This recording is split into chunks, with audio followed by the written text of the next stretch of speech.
Assalamualaikum warahmatullahi wabarakatuh. Halo teman-teman semua, apa kabar kalian hari ini? Semoga kalian dalam keadaan sehat dan selalu bahagia. Perkenalkan, nama saya Uki Nasa Syali Janwanti dari Prodi Psikologi tahun 2020 dengan NIM 201080106. Ini saya akan membahas tentang iman kepada Allah dengan materi pengertian iman, dalil tentang perintah beriman kepada Allah, pengertian wujudullah, pengertian tauhidullah, beserta pengertian tauhid uluhiyah, tauhid rububiyah, dan tauhid asma wa sifat. Dan yang terakhir, pengaruh iman kepada Allah terhadap kehidupan sehari-hari. Pertama, saya akan membahas tentang pengertian iman. Pengertian iman menurut bahasa artinya percaya. Namun, dilihat dari istilahnya, artinya membenarkan dengan hati, mengucapkan dengan lisan, dan mengamalkan dengan perbuatan. Definisi iman kepada Allah adalah meyakini dengan hati, mengucapkan dengan lisan, dan melakukan dengan amal perbuatan bahwa Allah ada dan semua sifat yang ada padanya adalah agung dan sempurna. Makna iman kepada Allah merupakan asas dan pokok dari keimanan, yakni keyakinan yang pasti bahwa Allah adalah Rabb dan pemilik segala sesuatu. Dialah satu-satunya pencipta, pengatur segala sesuatu, dan dialah satu-satunya yang berhak disembah. Tidak ada sekutu baginya. Semua sesembahan selain Dia adalah sesembahan yang batil, dan beribadah kepada selainnya adalah kebatilan. Allah Ta'ala berfirman dalam Quran Surat Al-Hajj ayat 62 dengan arti kuasa Allah yang demikian itu adalah karena sesungguhnya Allah dialah Tuhan yang hak, dan sesungguhnya apa saja yang mereka seru selain dari Allah itulah yang batil, dan sesungguhnya Allah dialah yang maha tinggi lagi maha besar. Rukun iman ada 6, yaitu iman kepada Allah, iman kepada para malaikat Allah. Iman kepada para malaikat Allah adalah mengimani adanya malaikat sebagai makhluk ciptaan Allah SWT beserta amalan dan tugas yang diberikan Allah kepada para malaikat. Jumlah malaikat tidak ada seorang pun yang tahu, dan hanya Allah SWT yang mengetahuinya. Malaikat diciptakan oleh Allah SWT dari cahaya. Orang Islam wajib mengimani 10 malaikat, yaitu malaikat Jibril yang bertugas menyampaikan wahyu dari Allah kepada para rasul. Malaikat Mikail bertugas memberi rezeki kepada makhluk Allah. Malaikat Israfil bertugas meniup sangkakala pada hari kiamat. Malaikat Israel bertugas mencabut nyawa. Malaikat Mungkar bertugas menanyai orang dalam kubur yang berbuat keburukan. Malaikat Nangkir bertugas menanyai orang di dalam kubur yang berbuat kebaikan. Malaikat Raqib bertugas mencatat amal baik manusia. Malaikat Atid bertugas mencatat amal buruk manusia. Malaikat Malik bertugas menjaga pintu neraka, dan malaikat Ridwan bertugas menjaga pintu surga. Iman kepada kitab-kitab Allah, mengimani bahwa seluruh kitab Allah adalah kalam atau ucapan yang merupakan sifat Allah. Kitab-kitab yang telah diturunkan sebelum Nabi Muhammad SAW ialah kitab-kitab yang diturunkan sebelum Al-Quran seperti Taurat, Zabur, Injil, dan Suhuf yang tersebut dalam Al-Quran yang diturunkan kepada para Rasul.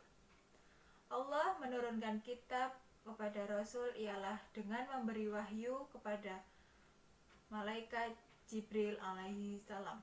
Kemudian Jibril menyampaikan kepada Rasul. Muslim wajib mengimani bahwa Al-Quran merupakan penggenapan kitab-kitab suci terdahulunya. Iman kepada para Rasul Allah.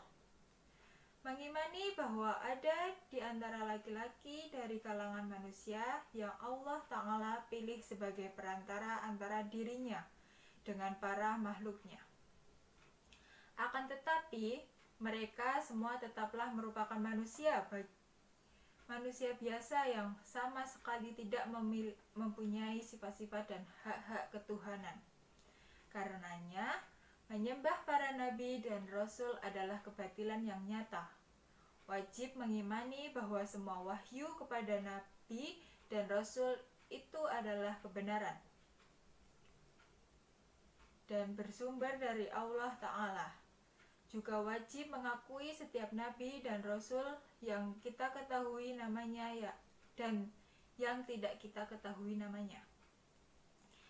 Iman kepada hari akhir, mengimani tanda-tanda hari kiamat, mengimani hari kebangkitan di padang mahsyar hingga berakhir di surga atau neraka. Iman kepada qadar dan qadar, yaitu takdir yang baik dan buruk, mengimani kejadian yang baik maupun buruk, semua itu atas izin dari Allah. Karena seluruh makhluk tanpa terkecuali zat dan sifat mereka, demikian pula perbuatan mereka melalui kehendak ilahi. Iman kepada Allah.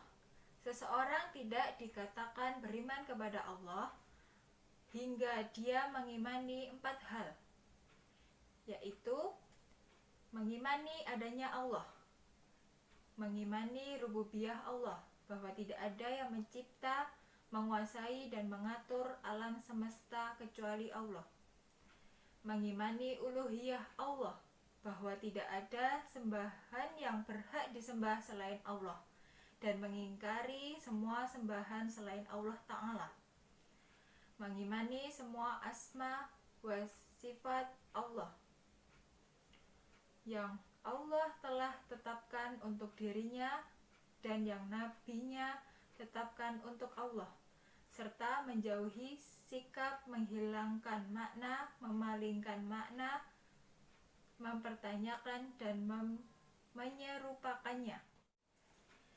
Yang kedua, dalil tentang perintah beriman kepada Allah. Dalil yang menjadi dasar atau landasan iman kepada Allah sudah tercantum dalam Al-Quran surat Al-Baqarah ayat 136 yang berbunyi, wa ilahukum illahu wahidu la ilaha illa huwa rahmanu rahim, yang artinya, dan Tuhan itu Tuhan yang Maha Esa, tidak ada Tuhan selain Dia, yang Maha Pemurah dan Maha Penyayang. Mari kita lanjut ke materi berikutnya tentang pengertian wujudullah. Secara etimologi, wujudullah terdiri dari 2 kata. Wujud artinya keberadaan dan disambung dengan kata Allah. Secara terminologi, wujud adanya Allah SWT adalah sesuatu yang bersifat aksiomatis. Wujudullah adalah keberadaan atau eksistensi Allah. Wujud Allah SWT adalah sesuatu yang badihiyah atau segala sesuatu yang kebenarannya perlu dalil pembuktian. Tetapi karena sudah sangat umum dan mendarah daging, maka keberadaan ini tidak lagi perlu pembuktian. Selanjutnya, materi tentang pengertian tauhidullah. Mari kita bahas tentang materi selanjutnya, pengertian tauhidullah. Kata tauhid berasal dari kata kerja wahadda yuwahidu tauhidan. Artinya harfiahnya menyatukan, mengesahkan, atau mengakui bahwa sesuatu itu satu. Secara bahasa, tauhidullah berarti menyatukan Allah, mengesahkan Allah, atau mengakui bahwa Allah itu satu. Secara istilah, tauhidullah bermakna mengesahkan Allah dalam hal-hal yang merupakan kekhususan bagi Allah, serta tidak menyekutukannya dengan apapun, baik dalam hal rububiyahnya, uluhiyahnya, maupun asma atau nama-nama dan sifat-sifatnya. Macam-macam tauhid ada 3, yaitu tauhid rububiyah, tauhid uluhiyah, dan tauhid asma wa sifat. Mari kita bahas satu persatu tentang pengertian tersebut.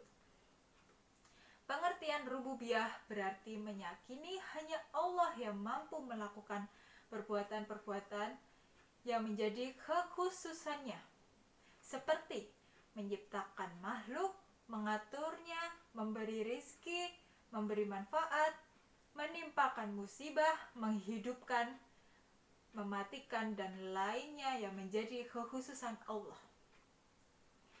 Tauhid uluhiyah berarti meyakini hanya Allah yang berhak diibadahi, tidak boleh mempersembah peribadatan kepada selainnya, dalam bentuk ibadah yang lahir maupun batin, ucapan maupun perbuatan. Tauhid asma wa sifat berarti meyakini hanya Allah yang memiliki nama yang husna dan sifat yang ulia, sedangkan selain Allah tidak berhak dikatakan memiliki nama dan sifat tersebut. Nah, tiba di materi terakhir tentang pengaruh iman kepada kehidupan sehari-hari. Pengaruh iman dalam kehidupan sangat banyak, karena iman merupakan hal terpenting yang harus ada di dalam diri setiap individu. Di antara pengaruh iman dalam kehidupan adalah iman melenyapkan kepercayaan pada kekuasaan benda. Iman menanamkan semangat berani menghadapi maut. Iman mewujudkan kehidupan yang baik. Iman melahirkan sikap ikhlas dan konsekuen. Iman memberi keberuntungan. Iman mencegah penyakit.